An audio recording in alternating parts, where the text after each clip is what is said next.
Hello বন্ধুরা, আসসালামু আলাইকুম। আজকের মনে আমার মাথাটা পুরোটাই খারাপ হয়ে গেছে। সেটা কেন জানো? কি করতে চলছে আমি নিজেও আইডিয়া নিই আর নিজেও জানি না। সেই জন্য তো এখানে ময়দা নিয়ে নিলাম। ময়দার মধ্যে একটু নুন আর পানি দিয়ে অ্যাড করে ভালো করে এটাকে ফেটে নিলাম। নেওয়ার পরে এবার আমি এটাকে চামচের সাহায্যে ফেটে নিচ্ছি। আর আমি নিজেও জানি না যে আমি কি করতে চলছি। তো সে যাই হোক, মাথাটা মনে হয় আজকে আমার পুরোই খারাপ হয়ে গেছে। তো চলো, আমি কি করার চেষ্টা করছি অবশ্যই কিন্তু কমেন্ট করবে ভিডিওটা ফুল দেখার আগে। তো এখানটা একটা ডিম ফাটিয়ে এতে নুন মিক্স করে নিলাম। নিয়ে এবারে এতে একটু অল্প পেঁয়াজ কুচি আর লঙ্কা কুচি দিয়ে এইটাকেও ভালো করে ফেটে নেবো।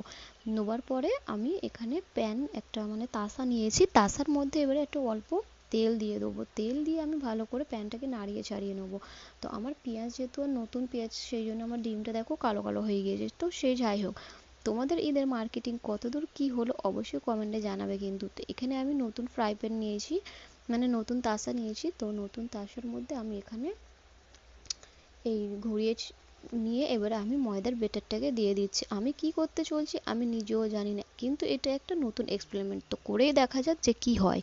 তো এখানে আমি ঘুরিয়ে ফিরিয়ে নিচ্ছি। নিয়ে এবারে আমি এর মধ্যে ওপর দিয়ে ডিম দিয়ে দেবো। দেখো, আমার বেটারটাকে আমি চামচের সাহায্যে একদম সরিয়ে সরিয়ে নিচ্ছি, যেহেতু আর ঘুরছিল না সেই জন্য।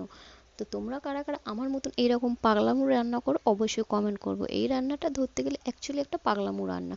ওপর দিয়ে আমি ডিমের বেটারটাকে দিয়ে দিলাম। দিয়ে ভালো করে আবারও নাড়া চাড়িয়ে ভালো করে মিক্স করে নিলাম। নিয়ে এবারে এটাকে ডোসার মতন করে নিলাম। তো আমি অ্যাকচুয়ালি ডোসা করতে গিয়েছিলাম, কিন্তু আমার বেটারটা খুব ঘনস্থ হয়ে গিয়েছে।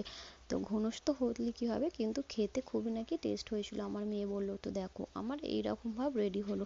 তো যদি ভালো লাগে প্লিজ চ্যানেলটাকে ফলো আর সাবস্ক্রাইব করে নিও ইউটিউব থেকে দেখলে। আর পাশে থেকো। আমার এই নতুন রেসিপিটা তোমাদের কাছে কেমন লেগেছে অবশ্যই কমেন্ট করবে। এক আধবার নতুন নতুন এক্সপেরিমেন্ট অবশ্যই করে দেখতে হয় কি। তো দেখো আমার এই ডিম ডোসাটা এত সুন্দর হয়েছে যে বলার মতন নেই। আমার মেয়ে তো খেয়ে বলেছে মা সত্যি ভালো হয়েছে। তো সে যাই হোক, এর উপরে তোমরা সস দিয়েও ডেকোরেট করতে পারো। তো আমার ভিডিওটা কেমন লেগেছে অবশ্যই কমেন্টে জানাবে কিন্তু। আর ভালো থেকো, সুস্থ থেকো।